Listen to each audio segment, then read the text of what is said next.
mwananchi anaposikia kodi ya pango la ardhi, hii ni nini? Inawezekana kuna mtu ambaye anatusikiliza na haelewi, huwa anasikia tu vitu vinaendelea huko, iwe ni kwenye vyombo vya habari ama mtaani. Karibu sana kwa ufafanuzi. Asante ndugu mtangazaji. Kwa majina naitwa Tumaini Gwakisa, ni kamishna ardhi msaidizi mkoa wa Tabora. Tuko hapa mbele yenu kuhamasisha ukusanyaji wa kodi ya pango la ardhi. Na kodi ya pango la ardhi inatokana na, kabla sijazungumzia kodi ya pango la ardhi, ningependa kuzungumzia mambo yafuatayo kwanza ili niweze kutoa uelewa wa swala hili. Ndio. La kwanza ni kwamba tunafahamu kwamba viwanja vinapangwa, vinapimwa, vinamilikishwa. Na vinapomilikishwa vinamilikishwa kwa kutoa hati. Hati ya umiliki inawekwa masharti mbalimbali ya umiliki kwenye hiyo hati. Kuna masharti ya kulipa kodi, kuna masharti ya kulinda mipaka, kuna masharti ya matumizi, kuna masharti ya kupata vibali vya ujenzi yameandaliwa mule, pamoja na masharti mbalimbali inaonekana kwamba yanawekwa mule kwenye hiyo hati. Lakini sharti namba moja la kwenye ardhi, na kwa bahati mbaya naweza kusema baadhi ya wamiliki huwa wasomi yale masharti ambayo yameandikwa mule kwenye hati. Lakini sharti namba moja la hati ambayo imetolewa kwa mmiliki huyo linamtaka alipe kodi ya ardhi. Okay. Sharti namba moja. Namtaka mmiliki alipe kodi yake ya ardhi kila mwaka, ambayo kwa mujibu wa sheria. Sasa kwa mkoa wa Tabora tumepewa malengo ya kukusanya kodi ya ardhi kiasi cha bilioni 4 kwa mwaka. Tumepewa na wizara. Na kodi hii tunaikusanya kupitia halmashauri zetu 8 zilizoko katika mkoa wa Tabora. Kwa maana wilaya 7. Okay. Kupitia lengo hilo tuliopewa, tunapenda kuwafahamisha, kuwakumbusha na kuhamasisha wamiliki wote katika mkoa wa Tabora kuwa wana wajibu, pamoja kwamba wamemilikishwa kiwanja, lakini wana wajibu wa kulipa kodi ya ardhi kwa mujibu wa sheria ya ardhi namba 4 sura ya 113.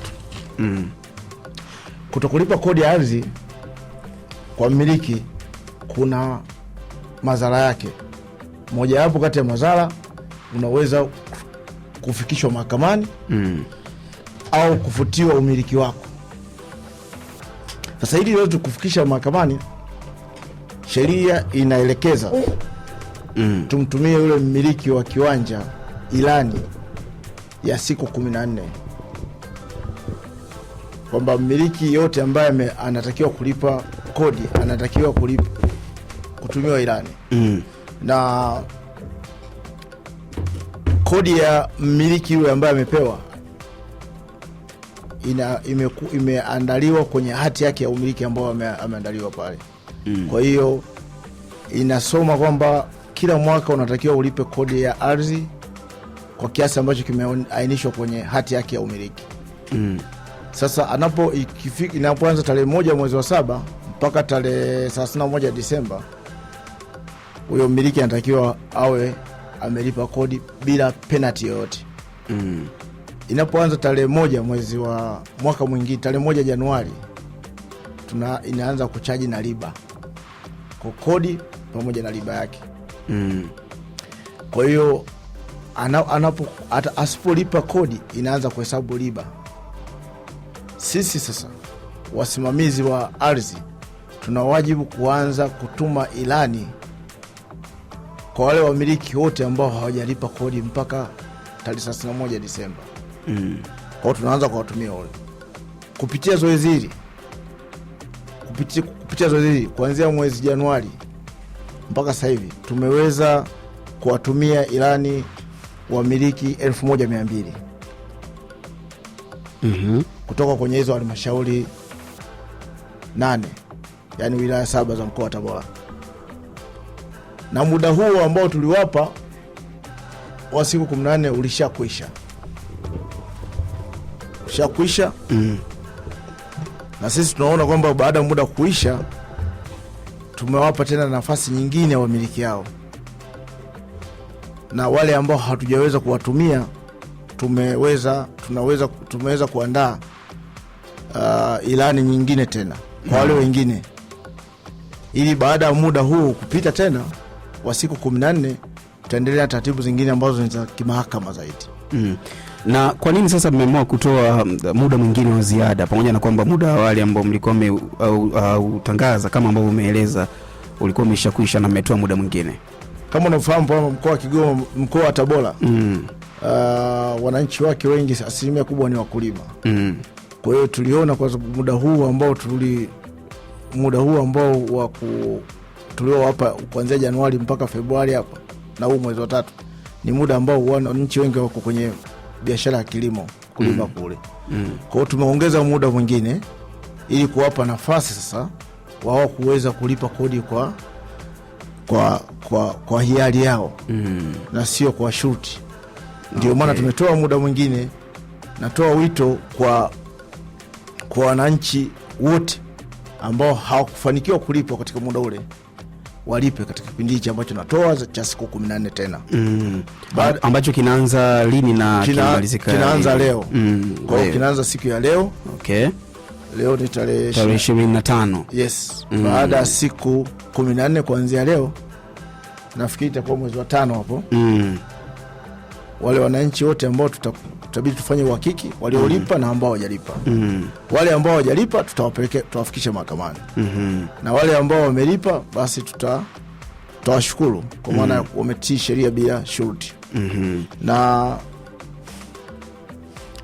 Na wale ambao itaonekana kwamba kuna changamoto zaidi ya kukaidi zaidi, basi tutaangalia utaratibu wa kufuta miliki zao, kupeleka mapendekezo ya kufuta miliki zao. Sababu sheria inatupa mamlaka pia ya kupeleka mapendekezo ya kufuta miliki kwa wale wote ambao watakaidi taratibu za kisheria ambazo tunazifuata. Okay. Na hapo pia Commissioner, ndio hali ikoje, yani pamoja na elimu ambayo mnaendelea kuitoa, kwa namna gani mnapata mwitikio mzuri zaidi wa matokeo ya uwekezaji wa muda wa elimu hii ambayo inakwenda kwenye jamii, kwenye wao kuleta majibu ya aidha kutekeleza kulipa kodi ya pango la ardhi, ama wao pia kuonekana kama wajumbe wa kufikisha elimu pia kwa watu wengine zaidi? Natamani sana kusikia kwenye hili pia kwa uzoefu wako. Pamoja na kwamba tunafanya zoezi hili la kuhamasisha uhamasishaji wa kulipa kodi, kwa maana tunao wananchi, tunao watendaji wetu ambao wanapita kila mtaa kuhakikisha kufikisha ilani, lakini pia tuna zoezi ambao tumekuwa tunaliendesha hapa mkoa wa Tabora. Kuna mazoezi yale ya kliniki za ardhi, ambazo nafikiri umewahi kusikia. Yes. Na kwa mkoa wa Tabora tumeendesha kwenye baadhi ya wilaya. Na bado tunaendelea na utaratibu wa kuendesha kliniki ardhi. Sasa kupitia zoezi la kliniki ardhi bado tunatoa elimu kubwa ya masuala ya kodi huko ambao tunafanya huko. Kwa hiyo mwitikio kwa baadhi ya wananchi ni mkubwa, sababu tumeona hilo kwa wilaya ya Nzega, halmashauri ya mji ya Nzega, halmashauri ya Igunga, lakini pia manispaa ya Tabora pamoja na Kaliua na Nzega na ni Urambo. Mwitikio ni mkubwa wa wananchi kuitikia kutii sheria bila shuti. Okay. Ndio. Sawa, kama ambavyo nimekujuza wewe ambao unaendelea kutusikiliza ama kuisikiliza UFR, hapa niko na ugeni huu, na tunazungumzia kuhusiana na uhamasishaji wa wananchi juu ya ulipaji wa kodi ya pango la ardhi, na ambaye umetoka kumsikiliza ni kamishna wa ardhi msaidizi mkoa wa Tabora, Tumaini Gwakisa, akizungumza kupitia UFM Radio na kukufikishia taarifa popote pale ambako wewe unaendelea kutusikiliza kwa sasa. Lakini hapa ndani pia kama ambavyo nimekutaarifu, pia tuko na watu wengine ambao wameambatana nao kwa pamoja, kwa ambao wananisikiliza kwa sasa kupitia container la weekend. Yuko hapa Daniel Boke ambaye ni afisa ardhi mratibu wa kodi katika mkoa wa Tabora, ambaye pia natamani pia kumsikia naye akizungumza kupitia kampeni hii ambayo tunahamasisha kuja kwako wewe ambaye unatusikiliza kwa sasa. Karibu sana pia Daniel kwa ajili ya kuzungumza na Swahiba ambaye ni msikilizaji ambaye nimetangulia kueleza hapo mwanzoni. Asante sana.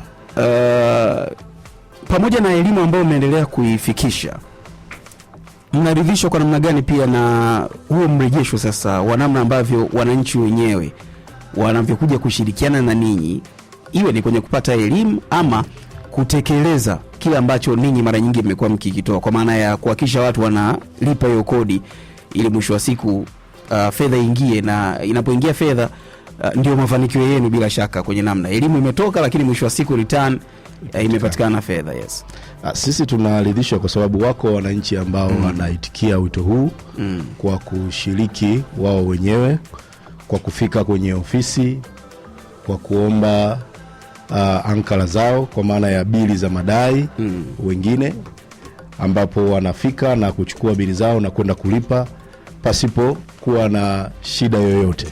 Kwa hiyo inaturidhisha kwa sababu wako wanaofika, na hata tukifanya kwenye mazoezi yetu ya kliniki, wako wengine wanakuja ameshakuwa na hati yake ya kiwanja, anakuja kuulizia jamani, ninadaiwa au sidaiwi. Tunaangalia, then tukijua anadaiwa tunamtolea bili yake ya madai, anaenda analipa, kisha tunakuwa tumekamilisha hilo zoezi.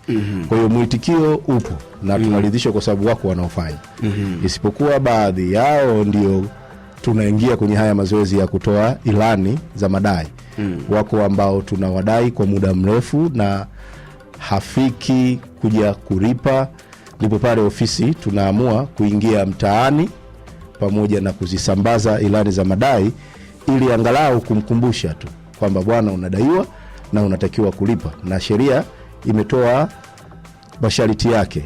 Kwa sheria yetu ya ardhi imeelekeza wazi kwamba katika fungu la 54 usipolipa kodi ambayo litakwa la fungu la 35 lakini fungu la 54 linasema usipolipa sisi tutakufungulia mashtaka ya madai. Kwa hiyo hilo lengo letu la kuingia mtaani na kusambaza ilani ni kwa wale ambao ushiriki wao umekuwa kidogo ni mzito. Kwa hiyo ndio tunachoendelea. Sawa, na natamani pia kufahamu kutokea kwa ndugu yangu Damas Mwakindingo ambaye ni afisa ardhi manispaa ya Tabora. Sasa haya mapato ambayo mnayakusanya kwa maana ya kodi la pango la ardhi yanatumika vipi? Inawezekana kuna msikilizaji amana tu sikiliza ndio anajiuliza sasa yanatumika vipi kwa faida ya maendeleo ya mwananchi ambaye tunamgusa huyo, ambaye anawajibika kwenye kukusanya au kwenye kuchangia au kulipia, lakini mwisho wa siku anaweza kuwa anajiuliza swali la namna hii. Karibu. Asante ndugu mtangazaji. Haya mapato yanayokusanywa ndio mapato ambayo yanaisaidia serikali katika utoaji wa huduma mbalimbali ambazo zinahitajika kwa wananchi wetu. Kwa mfano huduma za afya, za elimu. Ni uzalendo. Yaani ulipaji wa kodi ni uzalendo. Ndio maana tazikusanywa hapa zinaenda moja kwa moja kwenye mfuko mkuu wa nini? Wa serikali. Okay. Kwa kazi kubwa ni kusaidia serikali kutekeleza majukumu yake, especially kumhudumia huyu Mtanzania. Okay.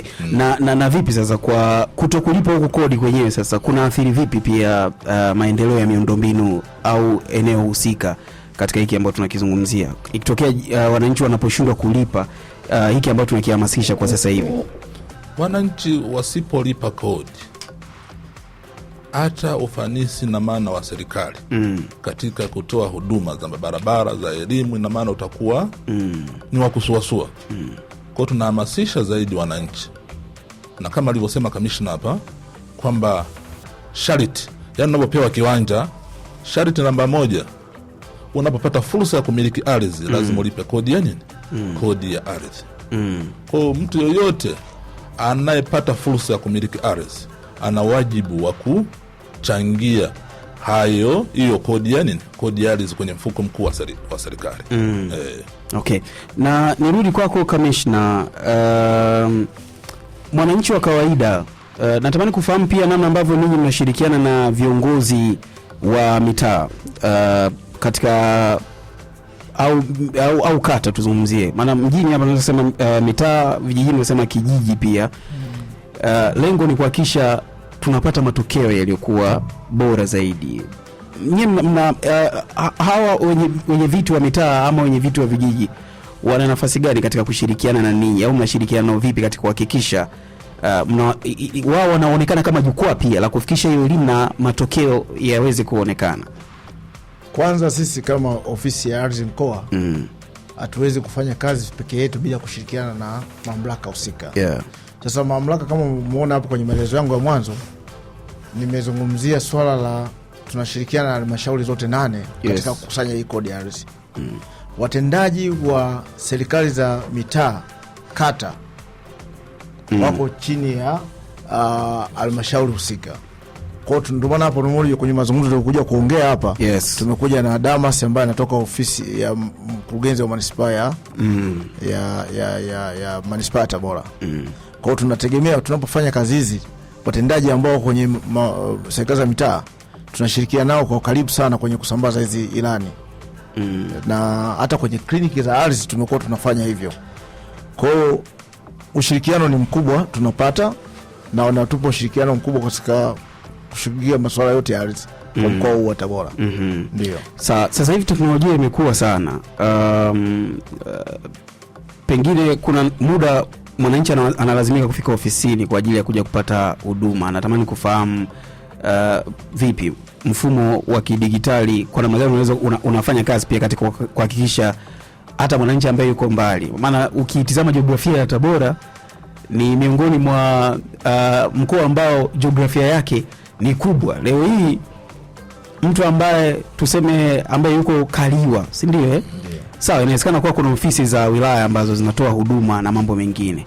Lakini kutokana na ukuaji wa teknolojia, kwa namna gani pia mimi naitumia katika kuhakikisha inarahisisha huduma pia kwa mwananchi na anapata huduma sehemu aliyopo, na mwisho wa siku serikali imeingiza mapato pia. Ni kweli kwamba mkoa wa Tabora ni mmoja wapo kati ya mikoa mikubwa kwa maana ya eneo ambalo nafikiri ni kumgumu ambazo ninazo, kama sijakosea, nafikiri na ukubwa wa square kilomita 73,000 nafikiri kama sikosei. Nafikiri ni mmoja ni namba katika zile mikoa mitatu mikubwa, ni miongoni mwao. Inawezekana namba 1 au namba 2 kama sikosei. Na sisi kama ofisi ya ardhi mkoa, kwanza wizara imepunguza inatumia sana mifumo sasa hivi ya kidigitali, iko kwenye maboresho ya kutumia mifumo hii. Na kwa Tabora tayari tuna kwenye halmashauri ya mji wa Nzega wao wanapata hati za kwenye mfumo moja kwa moja. Kwa hiyo kuna zoezi ambalo liliendeshwa, wao hawahitaji hizi hati ambazo lazima afike ofisini. Yani hati zao ziko kwenye mfumo moja kwa moja. Lakini pia tunapeleka huduma kupitia kliniki za ardhi. Kupeleka huduma kwa maana hati tunaenda kuzitolea kule kule. Kwa hiyo mwananchi ambaye tukipeleka kliniki ya ardhi kwa mfano kama Nzega, tunaenda kutoa hati pale pale kwenye halmashauri husika. Au tunakusanya kodi pale pale ambako tuko kwenye eneo husika. Kwa hiyo kwa sasa hivi kwa kumbukumbu ambazo kwa mwaka huu toka umeanza, mwaka huu tumeshapeleka huduma ya kliniki kwenye halmashauri ya wilaya Nzega, tushapeleka mara 2. Kama mara 2 tumeshapeleka Igunga, tushapeleka huduma pia manispaa hapa. Lakini mwelekeo sasa hivi ni kupeleka Urambo na Kaliwa. Kwa maana upande huo ambao tunaelekea kwa maana magharibi huko. Kwa hiyo tunapeleka huduma hiyo. Commission, karibu kwa majibu, ama kama kuna mwongozo mwingine hapo kwenye maswali ambayo tayari tumeyapata kutoka kwa msikilizaji.